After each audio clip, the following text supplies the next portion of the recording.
আসসালামু আলাইকুম গাইস। আশা করি আপনারা সবাই ভালো আছেন। তো অনেক দিন পরে আমি একটি ভিডিও করতেছি। সেটা হলো, আমাকে অনেকে মেসেঞ্জারে ফেসবুকে নক করেন যে ভাই আপনি কেমনে ইটালি গেলেন, ইটালি আসলে সার্বিয়া থেকে কেমনে ইটালি আসলেন। তো আসলে বিষয়টা হচ্ছে সার্বিয়া যখন আসছি, সার্বিয়া এসে আমি 2 মাস কাজ করছি। সার্বিয়া এসে 2 মাস যখন এগ্রিকালচারের কাজ করছি, অনেক কষ্টের কাজ করছি। যে তবু দেখি সার্বিয়া আসলে মূলত আসছিলাম আপনার, ভিডিওটি আপনারা সবাই শুরু থেকে শেষ পর্যন্ত দেখবেন। গেম বা এই যে ইটালি যে আসছি, কেমনে আসছি, ফুল আপনারা বুঝতে পারবেন। তো সার্বিয়া যখন আসলাম, সার্বিয়া আসার পরে আপনার কাজ দিল আপনার আমার কোম্পানিটা ছিল সাপ্লাই। তো সাপ্লাই থাকলে যাই হোক, কপাল সাপ্লাই আসছি তো যে কোনো কাজ দিক আমি সেটা মেনে নেব। তো কাজ দিয়েছে আমাদেরকে ওই আপনার এগ্রিকালচারের কাজ করছি। এগ্রিকালচারের কাজ অনেক কষ্টের কাজ, তো কাজ করছি। এগ্রিকালচারের কাজ যখন করি, 2 মাস যখন কাজ করছি, আমাদের কোনো বেতন দেয় না। কোম্পানি কোনো বেতন যখন না দিছে, তখন আপনার বেতনাদি যখন না দিল, তখন আমি দেখলাম যে না, সার্ভে থেকে আমার কোনো কাজ হবে না, কোম্পানি খুব খারাপ। তো নিয়ত ছিল যে আমি সার্বিয়ায় এসে সার্বিয়া থেকে বৈধ পথে ইটালি বা সেন্ট্রাল ইউরোপে আমি ঢুকবো।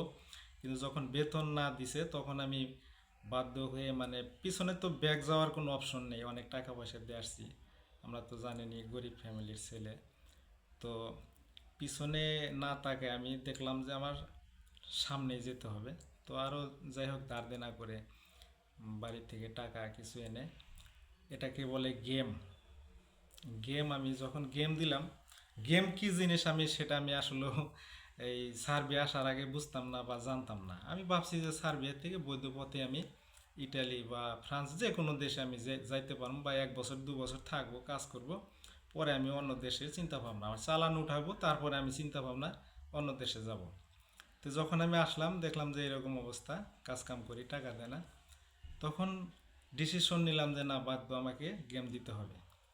গেম গেম বিষয়টা নিয়ে আমার মূলত কথা। গেম কাকে বলে সেটা আমি নিজে বাস্তব প্রমাণিত। আর যারা সার্ভে আসবেন, তারা তো যদি ভালো হয়, কোম্পানি ভালো হয়, তাহলে তো মাসাল্লাহ কাজ কাম করতে পারবেন বা বৈধভাবে আসতে পারবেন। আর সার্বিয়া বেশিরভাগই আমি দেখছি যে 95% আপনার এই সাপ্লাই কোম্পানি। কোম্পানি আসলে সাপ্লাই, আর এরা বেশিরভাগই বেতনাদি দেয় না। 2 মাস 3 মাসে ওই অগ্রিম টাকা কোম্পানি নিয়ে নেয়, পরে ছেলেপেলে থাকলে থাকুক, না থাকলে চলে যায় জায়গা, তাদের প্রতি একটা গুরুত্ব কম আর কি। তো গেম দিলাম আমরা, 10 জন লোক যখন গেম দিলে আপনার এই মাফিয়াদেরকে ধরতে হয়। তো এই মাফিয়ারা আমাদেরকে নিয়ে বলল যে এই আপনার এই টাকা পয়সা এত লাগবো, এত যাই হোক, যেভাবে হোক কন্ট্যাক্ট করছি, কন্ট্যাক্ট করে আসছি। যখন অর্ধেক রাস্তায় আসছি, সার্ভে থেকে বস নিয়ে আসছি, তাদের ক্যাম্পে আমাদের রাখছে। রাখার পরে এরা আমাদেরকে আর পাঠায় না, মানে টাকা আরও বাড়তি চাচ্ছে। তো ওনারা আগে প্রথম কথা বলবে ভালো ভালো, আপনাকে অফারও কম দেখাইবে যে 2 লাখ লাগবে, আসেন, সমস্যা নাই, আপনাদেরকে ইটালি পৌঁছে দিব ভালোভাবে, কোনো সমস্যা নাই। এর আগে অনেক লোক আমরা পাঠাইছি ভাই, আপনার পিছনে ফ্যামিলি আছে, চিন্তা ভাবনা, ওইগুলো আমরা বুঝি ভাই। হ্যাঁ, আপনি কেমনে টাকা পয়সা আনছেন। তো এরকম অনেক, মানে তাল বাহানা করে টাকা পয়সা নেওয়ার ধান্দা করবে। তো যখন অর্ধেক রাস্তায় আসলাম, আসার পরে এরা বলতেছে যে আর, মানে এই টাকায় আপনাদের গেম হচ্ছে না, আরও টাকা দিতে হবে। অনেক অত্যাচারও করে অনেকেই। তো যাই হোক, আমাদেরকেও আটকায় অনেক দিন রাখছে, 15-20 দিন রাখার পরে অনেক, মানে টেনশনে তো শুকিয়ে গেলাম গে, যে বাড়িতে আবার, মানে প্লাস টাকা আরও কেমনে চাই বা আনি। তো যাই হোক, যেমনি হোক টাকা পয়সা বাড়িতে আবার লাখখানি টাকা আবার ফেরা নিয়ে আসছি। আর আগে দিছিলাম 2 লাখ, এই মোট 3 লাখ দিয়ে গেম দিলাম। গেম বাই এতটাই যে কষ্ট, তা নিজে না, গেম যে না দিছে সে কোনো দিন এটা মানে বুঝতে পারবে না। গেম হলো এই জিনিস আমার কাছে আর কি, যতটুকু, যে পৃথিবীতে যদি কেউ মরার, মানে এরকম আছে যে মৃত্যু সজ্জায়, যে যদি আল্লাহ তাকে নতুন জীবন দান করে যে না লোকটাকে আবার বাঁচাইলাম। আমি মনে করি সেটাই হলো গেম। আমরা কয়টা দেশ করছি মানে সার্বিয়া, বসনিয়া, ক্রোয়েশিয়া, স্লোভেনিয়া। সার্বিয়ার পরে তিনটা দেশ, এর মাঝে আবার তিনটা দেশের আবার এই নদী আছে ছোট ছোট। আমাদের ওই ইন্ডিয়া থেকে বাংলাদেশে যেমন এই যে এই ইগুলা নামে ঢল নামে যেরকম ছোট নদী, এইরকম একটা নদী আপনার ওই এই রাবারের যে ইগুলা নৌকা ওটা আবার ওই জায়গায় থাইকে বর্ডারে জঙ্গলে পালায় থাকে আপনার ওই হাওয়া দিতে হইব, হাওয়া দিয়ে আবার পার হইতে হইব অনেক ভাই, অনেক কি বলবো, অনেক জঙ্গলের ভিতরে আসতে হয়। তো এই নৌকা দিয়ে পার হইতে হয়। তিনটা দেশ পার হওয়ার পরে 3 × 6টা বর্ডার। প্রথম আপনি এক দেশে ঢুকলাম, ওই দেশের শুরু এক বর্ডার, আবার বের হইতে এক বর্ডার। এই হলো গেম। তো গেম আসলে ভাই খুব খারাপ জিনিস। গেম আসলেও যারা সার্ভে আসতে চাচ্ছেন যে আমি বৈধ পথে যাব, বৈধ মানে টাকা ইনকাম করব, চালান উঠাবো, তারপরে আমি ইটালি বা এই সেন্ট্রাল ইউরোপে মুভ করব, ভাই দেখেন আসলে এরকম হয় না। এটা আমিও ভাই দেশে থাকতে অনেক চিন্তা ভাবনা করে মানে অনেক ভাবছি যে আমি অবৈধ পথে আমি যাব না, গেম আমি দেব না। আমি আসলে ওই কামাই টামাই করে যে টাকা পয়সা আমার চালানো হচ্ছে, পরে আমি এই বা এনওসি পেপার বা টিআরসি কার্ড যাকে বলে, সার্ভে আসলে কোম্পানি টিআরসি দেয়, টিআরসি আসলে মূলত দেয় না। সার্ভে প্রায় কোম্পানি টিআরসি দেয় না, টিআরসি দিলে তারা চলে যাবে বৈধ পথে, এই জন্য এরা দেয় না। থাকলে থাকুক, না থাকলে চলে যায়। তো যাই হোক, যারা সার্ভে আসতে চাচ্ছেন ভাই, এই হলো আমার গেম। গেম খুব খারাপ জিনিস ভাই, বহুত কষ্ট। 17-18 ঘন্টা হাঁটছি জঙ্গলের ভিতরে। তারপরে আপনার কি বলবো, পাকিস্তানি ডঙ্কার থাকে, এরা তো মাঝে মধ্যে একটু কথা বা সাউন্ড হইলে তো মায়ের আছেই, অন্যরকম মায়ের পাকিস্তানিরা পার করে দেয়। গেম খুব খারাপ জিনিস ভাই।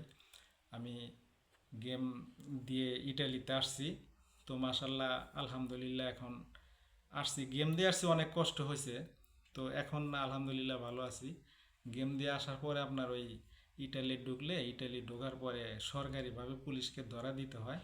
ধরা দিলে পুলিশরা আপনাকে কেস মাইরে দিব আর কি আপনার নামে, যে এই লোকটা অবৈধ বা অধিবাসী আসছে আমাদের দেশে, কি কারণে আসলেন এটা হলো পরে আপনার এই বিষয়টা ওই আপনার ইটালির সরকার যে গভর্নমেন্ট যে এইগুলা কোর্ট কাছারি আছে, ওইখানে যে আপনার কাছে এইগুলা তল্লাশি করবে, আপনার যাচাই করবে যে আপনি কী কারণে দেশ ছাড়লেন, এইগুলা হলো পরের বিষয়।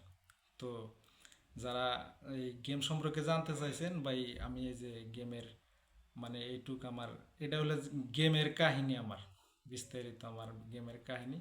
তো যারা আশা করি যারা আসবেন গেম দিয়ে, আমি চাই না যে কোনো লোক গেম দিয়ে আসেন। গেম খুব খারাপ। গেম কি বলবো, আমার মানে গেম আমার লাইফে আমি মানে আমার এতটা মানে চিন্তিত বা টেনশন, মানে কলিজার ভিতরে মানে যে আত্মা শুকায় জায়গা যে এতগুলা দেশের বর্ডার আমি কেমনে পার হব। তো যারা আসতে চাচ্ছেন দোয়া করি ভালো কোনো কোম্পানি বা যদি অরিজিনাল কোম্পানি যাচাই বাছাই করে আসতে পারেন, যে আপনি অরিজিনাল কোম্পানি বুঝতে পারবেন যে এই সার্বিয়াতে ওই কোম্পানিতে কোনো লোক যদি থাকে তাহলে বুঝতে পারবেন যে এটা অরিজিনাল। আর যদি আপনাকে অফিস বলে যে এটা ভাই অরিজিনাল, ভাই আসলে বাংলাদেশে অনেক দালাল, অনেক এজেন্সি, এরা এই সার্বিয়ার নামে নতুন করে ব্যবসা শুরু করছে। অনেক ফোন দিয়ে আপনাকে 100% বলবে যে এটা অরিজিনাল কোম্পানি, আসলে মূলত অরিজিনাল না। 95% আপনার কোম্পানি সাপ্লাই সার্বিয়া। যারা আসতে চাচ্ছেন 95% সাপ্লাই। আর তো পারমিট, ওয়ার্ক পারমিট, তো এটা তো আপনার এই দেওয়ার কোনো স্কোপ নাই, চেক দেওয়ার মতো স্কোপ নাই। তো আশা করি ভিডিওটি আপনাদের ভালো লাগবো, ভিডিওটি দেখে আপনারা গেম সম্পর্কে বুঝতে পারবেন। তো সবাই ভালো থাকবেন, আসসালামু আলাইকুম। আমার ভিডিওটি আজকে এ পর্যন্ত।